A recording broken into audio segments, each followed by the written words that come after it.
ene ya woda epobo so me ne de to so edwenu enson afempimienu ene edwenu miensa emwebra so se ensam ene wiensi yensa kan me de esomwo se CTV ewia premtobre Kasiepo kaise Kasiepo no nye hanko ene twego ko Facebook ne so a my CTV GH we follow ye no like afi so wa share ede amayi ene ensam a etwego no ne obete no ebi eni Enrada ade se Ghana Company's Excellency Nana Ado Dankwa Kufuado wetu kwan efri o my Ghana mu ede ko Johannesburg.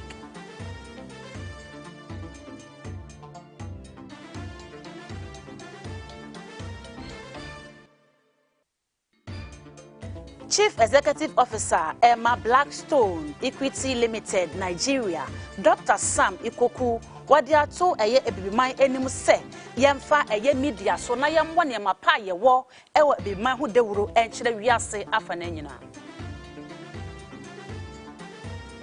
And quite frankly, when we talk about raising money, charity should begin at home. The laughable exercise we just had in Nigeria in trying to change the currency showed us that people have trailer loads of cash buried somewhere. One sample for a mono minister for environment, science, technology and innovation, Dr. Kweku Efriye, what they are to draw watch say, a woman say COVID-19 yadiano aha Ghana party and so a yadia se Ghana economy no, bet to me assign a sorry agent now so brand. So COVID Africa together, it wasn't happenstance. Even poor countries surrounding us, they did their best. At least public education was there. We had a national consensus in La Côte d'Ivoire. And some way Afrobe so ekaho and a semedua santemede esom was a CTV area premtobre Kasiepo Kasiemu aboafo alu Africa. Open chance papa e de abodan so dia na alu Africa and American fo e de amawo enye chance nko e na wono ewo wasan so e was still trust no wo de ebram wodan so a wonkoto nua emfa embo so de no bram so wi a na fe na wo de alu African chance na nkasa e de aboso na fe wodan no ejina brane afen so heritage orthopedic herbal clinic wasa men kan kire se dompemu yawe bia ede wonya se ye wusisi udwonko eye wachibremo ene bibibia e hawo e woni padwane mu no wasa wode ba wonom aso ye a ade se obehwe ama wo ho atowo nyumakọ mienu yi e na ebo mechidoma metumi ede Kasiepo no ebe somwo obetimi afollow ye e wo Facebook ne so wokọ eye YouTube so obetimi asubscribe eye my CTV GH subscribe ya na fe wa share ede ama ya midin ede Manye Nuekie ewie mene wo somfo.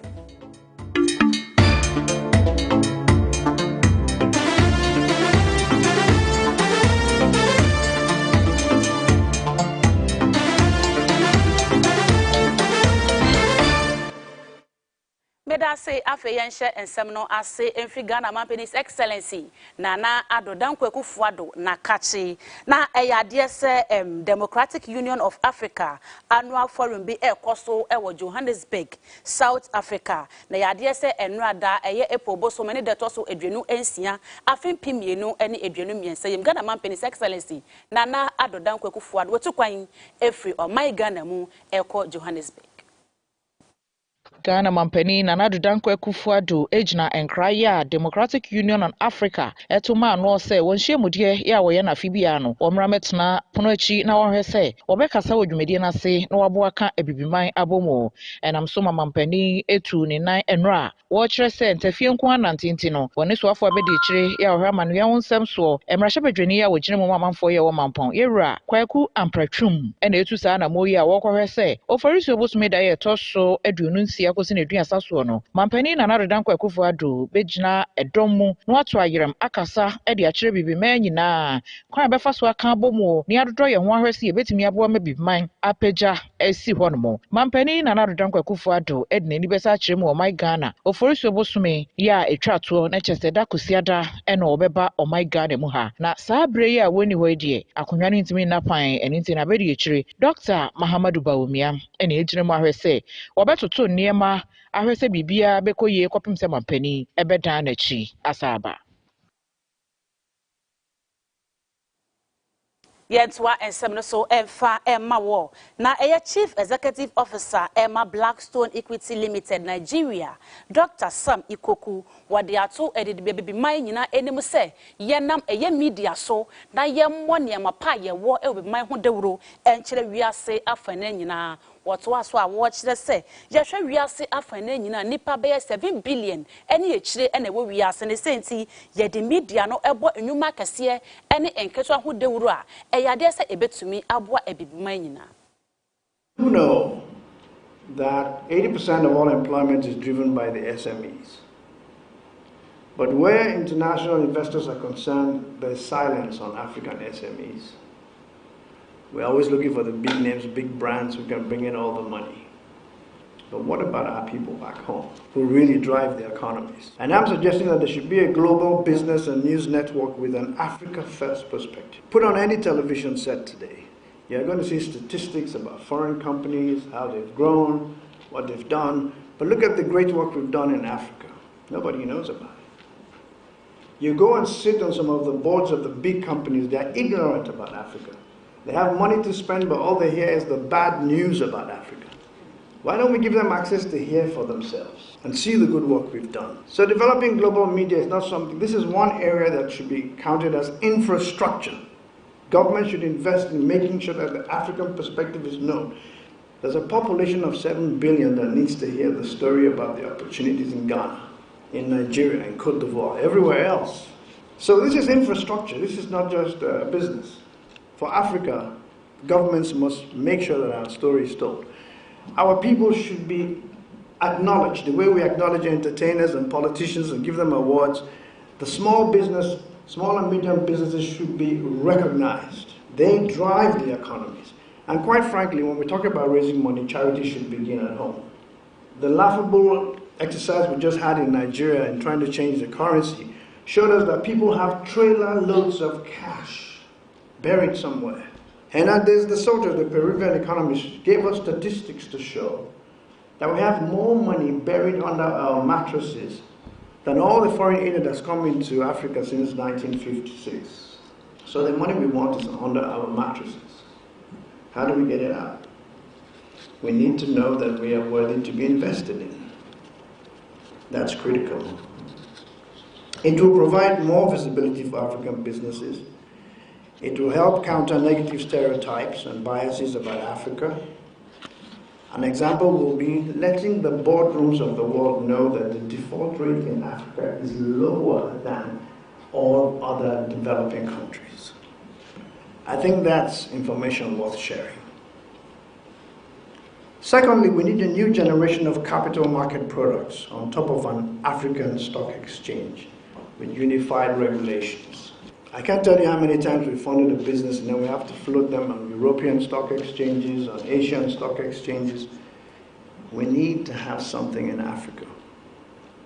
So Africans in Nigeria can invest in Ghana. They don't have to come through the GIPC. They can look at a Ghanaian company that's doing well and invest in it, and vice versa.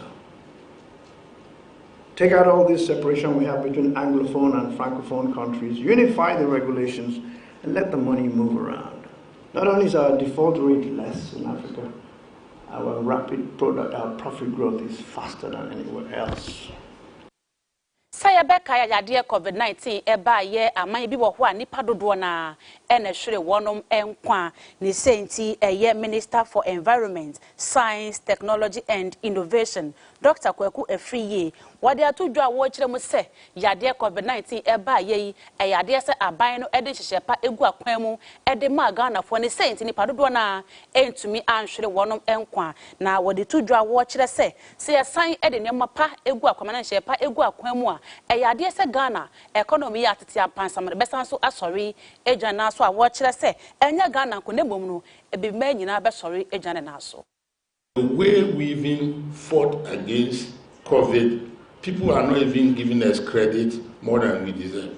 For example, I'm not picking on any country. If you take Ghana, for example, and I'm just opposing it against some other country, I'm not picking on them. I know how sensitive sometimes this political arena can be. But almighty USA, they've lost over 1 million people Their population is 320. And look at Ghana. We have a population of 32 million people. Our president decided that that fight was an existential fight, COVID. Our president took charge. America has lost 1 million people, more than. By extrapolation, Ghana should have lost more than 100,000 people, assuming our health systems were normal.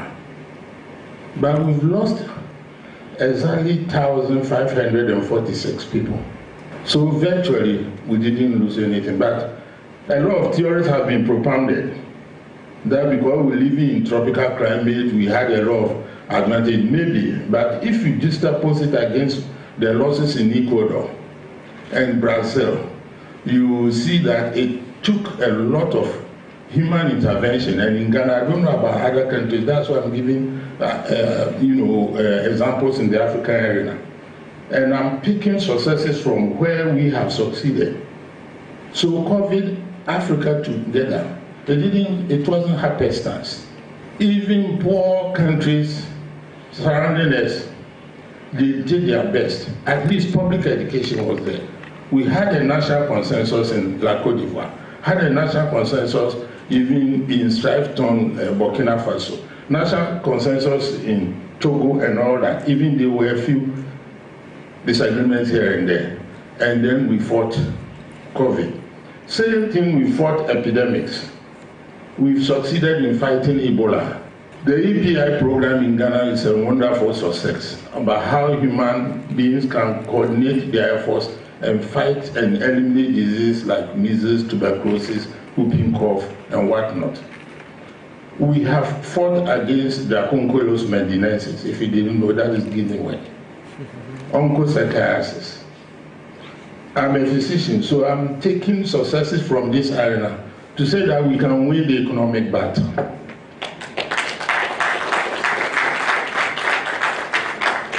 We certainly can prevail, and it is not too late. Nigeria, please do your bit. You are an economic giant. Pull the whole of West Africa along. You are not living up to your billing. You must be told in the face.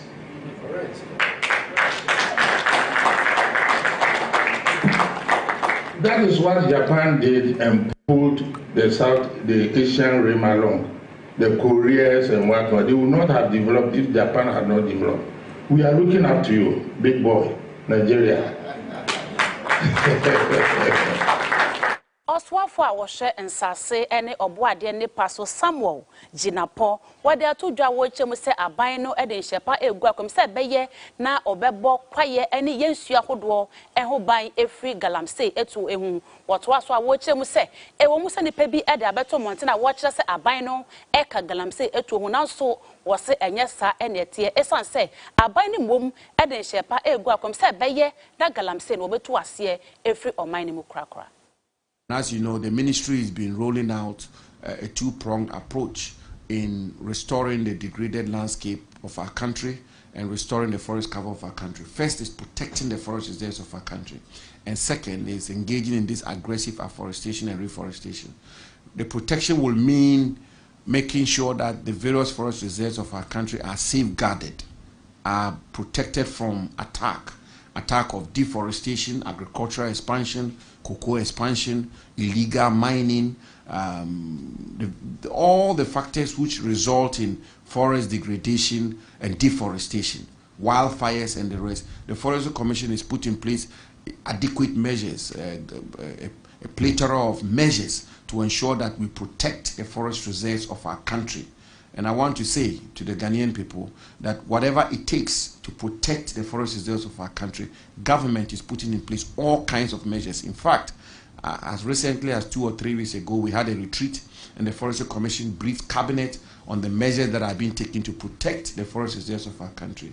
And we're going to continue. We're going to continue to roll out these measures to make sure that these forest reserves are cordoned off from attack or from the drivers of deforestation and forest degradation. Is that you continue to have the assurance of government and the ministry that we are discharging our mandate with integrity and transparency, with candor, and doing all we can to ensure that we keep our environment, we keep our landscape intact, and the integrity of our forest reserve is not compromised. And as you know, the various measures the ministry is put in place to deal with these matters are matters of public knowledge, and these are matters I've spoken to over and over again. And we're very focused on that, and we don't want to be distracted. The forestry sector is one aspect of the mandate of the ministry, but as you quite rightly pointed out, the forestry sector has a relationship with the mining sector, as the mining sector has a relationship with the forestry sector. So whilst we are taking these measures to green our country, we are equally taking measures to protect the forest reserves of our country. And that is the responsibility the President gave me from March 2021 to date, and I've been working hand in glove with the various stakeholders in the ministry, in government, and beyond, to make sure that we discharge the assignment given to us by the President, and that's exactly what we are focused on doing. TV area Ctv Kasiepo ene wenugu so a wo hwe e wo Ctv Ghana Estabawa so no obetimi a follow ye e wo Facebook ni so @my CTV GH oba like kasa na fe so wa share e de amayen yenso a ensem no eso na osoafo abedi kira wo hwe ensase ene oboade nipa eso Benito owusu bio wade atodwa wo kire mu se aban no enam asoye a wonom ehwe yensika sem eso apesika esom Ghana cedi 2.5 million se wode beboa eye Green Ghana Tree Planting Project. They say nti wode to ankrankre ene ensori ahodo enwumeku ahodo enim se wasere wono mada se womwa na wanya ntobwa kakra na wotimi emfamwa sa adwumadie. Nation Fund Board, which is a fund board, which is a fund that has been established by government through the Forestry Commission to assist in private plantation development, is also going to contribute 500,000 seedlings. We have committed, and I'll say committed donors who have also pledged 1 million. These include the churches, Rotary Club, the banks, all of them. So when you add that up, of the 10 million that we intend to plant, as we speak now, we have 7.5 that we know we have. Now, what is left is 2.5. The 2.5, nobody will donate fruit trees, seedlings to you. For instance, the coconut that people were picking up, and then the mangoes and all that, those ones we will have to procure, because the people who produce them would want to also benefit. Yes. So we are looking at whatever money that we get. We are going to look at buying or procuring some, not the 2.5 all, because the 2.5 we still believe the donations will be more than that. The donations and what the other organizations will bring on board will be more than the 7.5, so that will reduce the 2.5 target. Now, as we speak now, our approved budget by the Ministry of Finance this year for Green Ghana is 2.5 million. I hope you get it. It's 2.5 million. Yes. But then, we cannot say we are not going to do Green Ghana. We have to think outside the box. So we know that there's a need for us to start doing a appeal for funds. We've started. Last year we were able to get somewhere in excess of 2 million Ghana cedis. This year we hope that the committed, the pledged ones will also come to show up, and then we can get something again.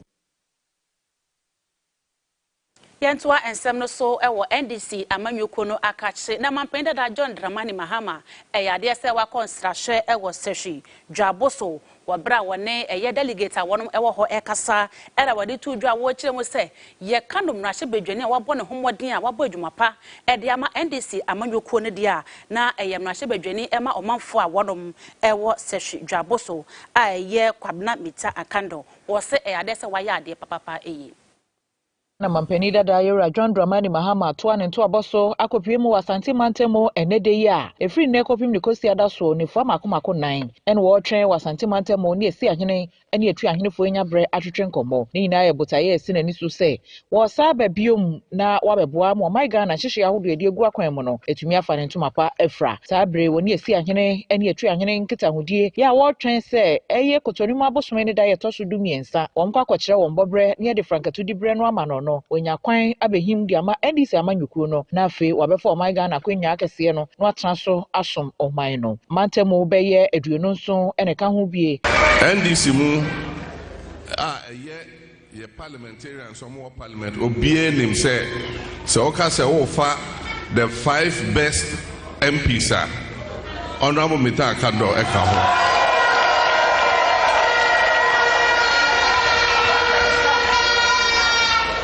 oye na juma ma ye nyina ye ni je enyoma enko yie ewo yapomudin bia ono obehwe ana waka na watwe minister no aba parliament abebusa no questions ni ade ene say nia ode kire ye eye na juma oye wo parliament national health insurance amakan ya kan say atete apansan okoti MPP communicators no mu yi ano eno ena kire say atete apansan if you say sika e wo say aban edihye national health insurance mu aban emfanshim eye to so ne atwa na sa to no emrada ho say sika no eye for national health insurance first some of the law bi aba your friend a capping law into statutory fund insurance get fund aban sika ne bi ni nyina mu no adesrede en wodinam edema NDC ma ya wonya gidie ewo no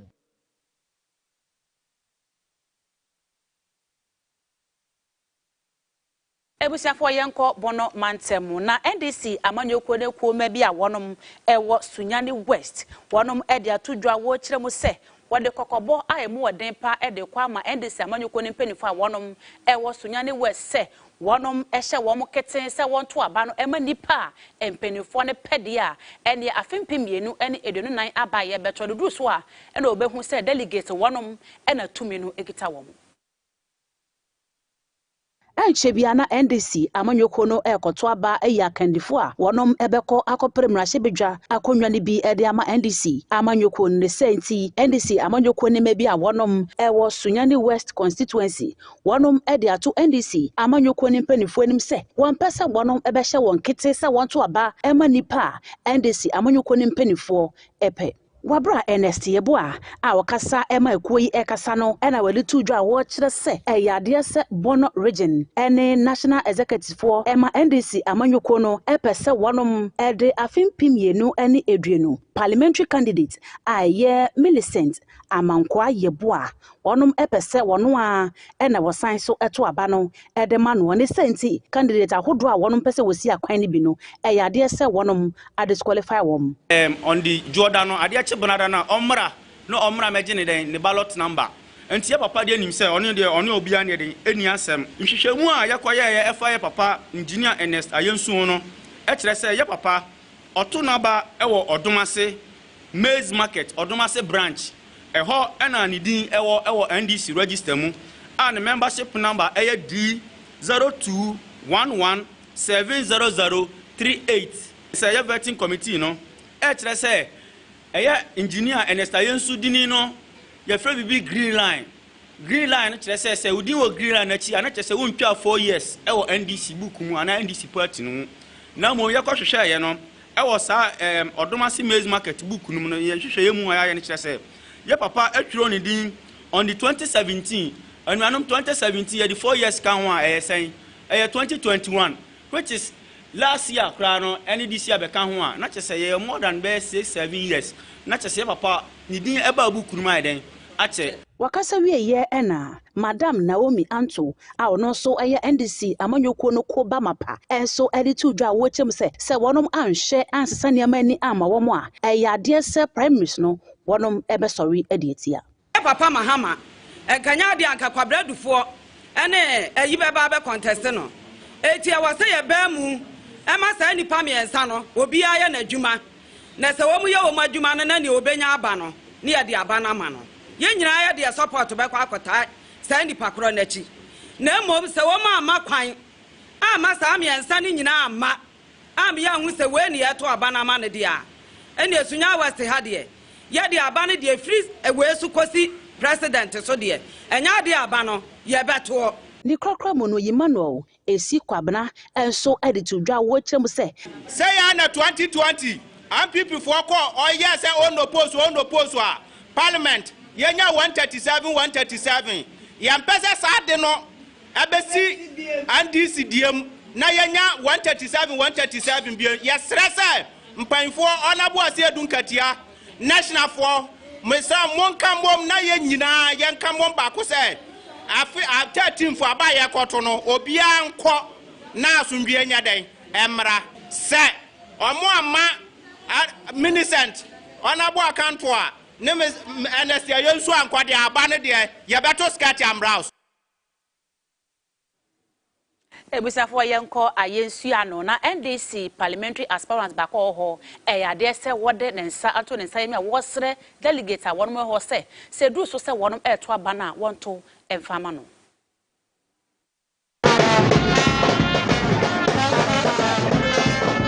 NDC wonho abato ya ebaso epoye mantemu eye ayensia no ekame ayese ehobe yire pa sanse bebre na NSC wonho aboabo wonho atwen eye sadawe owura Eric Owusu Adamte ede ato adehye enimu se wonhwe se wobeto aba no ede amano afi wose eye ne de pa se party ni munipa bebre na eba begina sanse we no ebepia wo mu bia ama obia aye na femu de ama party no etumi akọ n'enimu yie pa wasaso atremu SSC no wono de eba no NDC amanyuku ni mu a ya wo hwe ni mu a enese wo betumi aka wo mu abomu no waba beye baako sanse odo ena afi biakoye eni obuo ewo wo mu ntema etimi bua ema enkonimdie no ebewie wo mu afa eno ntino wono de wo hwe se wo betumi aka wo bia abomu ne nkabomu wo ho a eho ena wotimi etna se esiesie nsema ekoso ewo party ni mu nina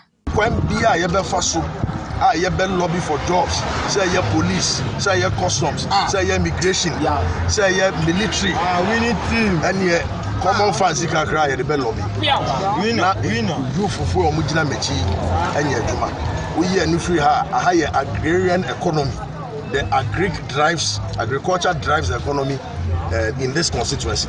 Inti papa I say as member of parliament that me boa me no mo hye me say nyunya me de begu kwam ama agricultural inputs any fertilizers agrochemicals any bibi to say weedicides me sa ne man keka ho na ye de ya agriculture adwuma ma ni etumpo no ye de sa hye ne begu kwam na ni nyina ye de ahye agric adwuma mu na mmeburu na omaniji agriculture ho no omatima ya ye ne yie na de mpuntu abom abrebo afezo ha. Now, education is something of importance in the life of every family and in the life of every individual. Sure. As I say, the scholarship schemes. Now, the team you for Mutimi secondary, no Marie, now it's a sort of tertiary. Eno echwe ena nechitai phone bi ene Ctv Kasiepo echeche nkomo. Oma youth yenije sabi yenu se obetuma ye adwumaden no nti ne ye support ye honorable ye bon pai se eye primacy ye ba ba koyi o wini primacy maye o wini maye wi a adwumaden na obeye ne de yenu so obeye de amaye ye hono ye wo mante anoka se oba ye nche na se ni no oba ye nche odo se eyoyo anobaye na mehuni se odo yen enti nya waka even ketewa bi na waye amamehunu egwa kire se obeye nyama kese odo ba tresu kusu koba no be dan wi num na ofini mbo bra sakola na sa mboka won ye boka won ne obetimi abo abusua ho enti mika kire yeso ano man nyina ase ya papa we ye nya no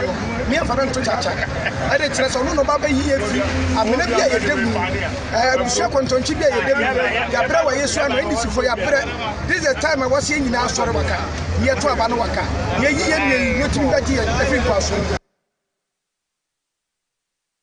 nsama hodo amede ebesom wo se Ctv ewia prem to bre Kasiepo no nyina esi na edwumako a wonom eso kase asene eye Alu Africa openchense papa de abodan so dia na eye Alu Africa na mekanfo de amawo omo san so was still trusesa eno no wo de bram dan so ansana wo de Alu Africa rufi nakasa de aseso na edan nakasa no ejina brane de amawo Alu Africa nchense ensuro nsuo ensan so ensuro awia obetimi akoroma kache na wakoje bi afi bebi so a yeton nchense bia wo se wo pe Alu Africa for nchense wanum ebeyi de amawo afi so Heritage Orthopedic Herbal Clinic wo se men kan kire wo se yade bia edi wunya dompemu se eye bone fracture se ye spine problem joint pains sciatica eno no ewo to ase honom no wo se eho ne ye wo ya anase uni arthritis kotodwe wo se emu ehwew wo se bra wonom akache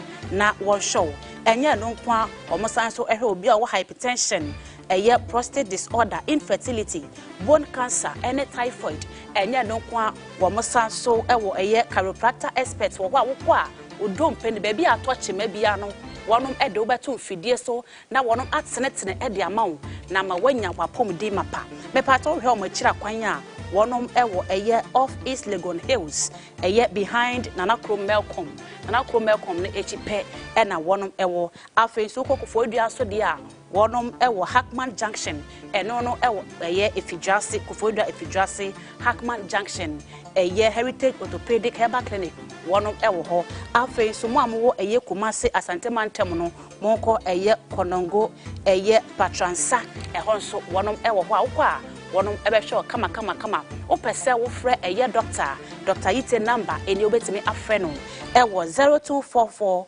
494 100 0244 494 100 anase 0244 495 535 ofre Dr. Ayite ewo number iso a obeje so kama na waka wo yade nyina e de akere no enkasa mama yade din ewo ha enu nti wonom eni aduru yade bia wonom esa ewo Heritage Orthopedic Herbal Clinic mepa cho se wonim se nyankopon eye adoma eye 1st May eno no eye joda eda yenimu anase edi yenimu a ebe no eye holiday afofida ne senti eye Class Media Group ye ne XYZ Broadcasting eye network ye ko eye akosi akan ye ko ball ane koko football unuanimu aye ma pass we no nya salet ye unuanimu ko ebe ma pass enti wo pese wo hia eye Class Media Group ye presenters nyina wo pese wo hia eye kwabena bobi ansa nana otuda kon eye gagantoa lady nom nana Romeo Same Flex omo nyina ejirejire mu bi mepa cho bomboden se eye 1st May no eye holiday bra na behwe akansie no bie emaye dwumade ne nyina ebe koso ewo Magdanla Town Park La Town Park ena dwumade no ebe koso obeda say se woje bra wode ehwe Facebook for yadamasa wo hwe ofie so yadamase control MC yadamase medin edi Manye Nuekie momo eno